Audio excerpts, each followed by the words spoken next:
নমস্কার বন্ধুরা, ফুডি কিচেনে আপনাদের সবাইকে স্বাগত। আশা করি আপনারা সকলেই ভালো আছেন। আজকে আমি আপনাদের সাথে শেয়ার করব ধাবা স্টাইলে একদম নিরামিষ পনিরের একটা সুন্দর রেসিপি।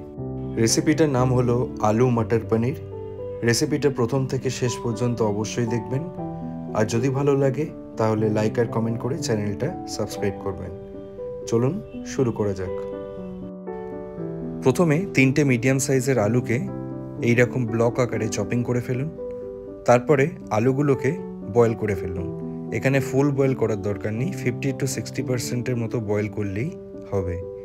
তারপরে ছাঁকনি দিয়ে জলটা ভালো করে ছেঁকে নিয়ে একটা পাত্রে তুলে রাখুন।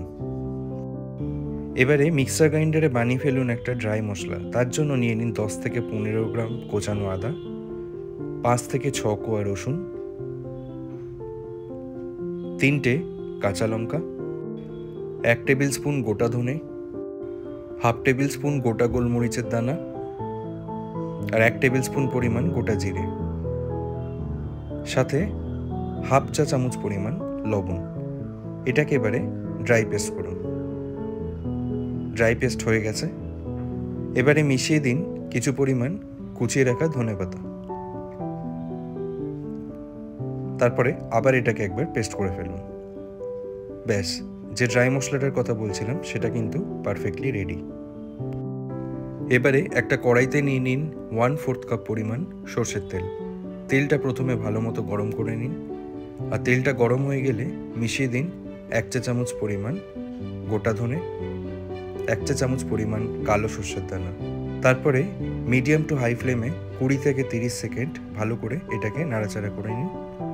তারপরে মিশিয়ে দিন 2 টেবিল স্পুন পরিমাণ বেসন। মিডিয়াম টু হাই ফ্লেমে বেসনটা ফ্রাই করে নিন যাতে কাঁচা গন্ধটা চলে যায়।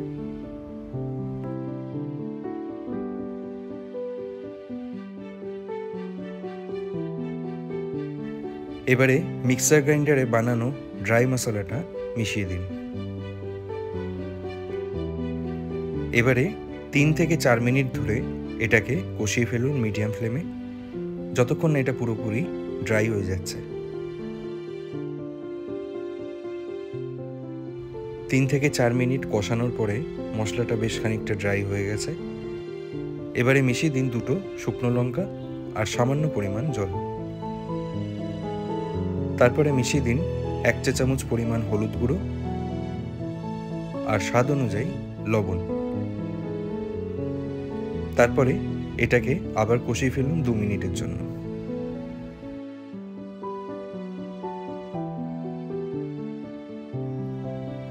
দু মিনিট কষানোর পর মিশিয়ে দিন হাফ চা চামচ পরিমাণ হিং। হিংটা অপশনাল, আপনারা চাইলে এটা স্কিপও করতে পারেন। হিংটা দেওয়ার পর আরও 30 থেকে 40 সেকেন্ড এটাকে কষাতে হবে।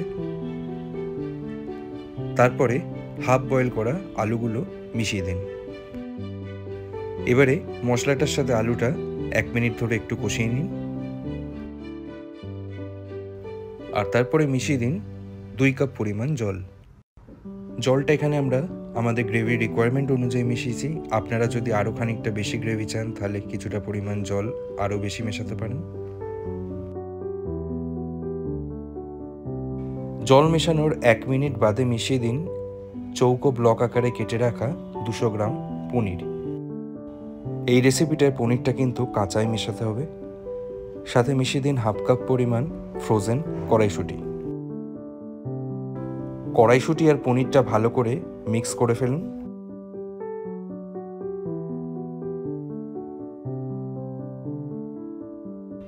এবারে গ্যাসের ফ্লেমটা লোতে রেখে এটা ঢেকে রাখুন 5 মিনিটের জন্য। 5 মিনিট বাদে ঢাকনাটা সরিয়ে দিন। মিশিয়ে দিন 1 চা চামচ পরিমাণ গরম মশলা পাউডার। গরম মশলাটা ভালো করে একবার মিক্স করে ফেলুন।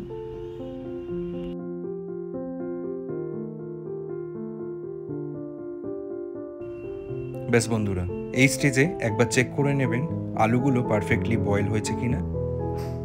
এখানে যেমন দেখতেই পাচ্ছেন আলুগুলো পারফেক্টলি বয়েল হয়ে গেছে। তাহলে ধাবা স্টাইলে তৈরি আলু মটর পনির একদম পারফেক্টলি রেডি। এটাকে এবারে আপনারা সার্ভ করে ফেলুন।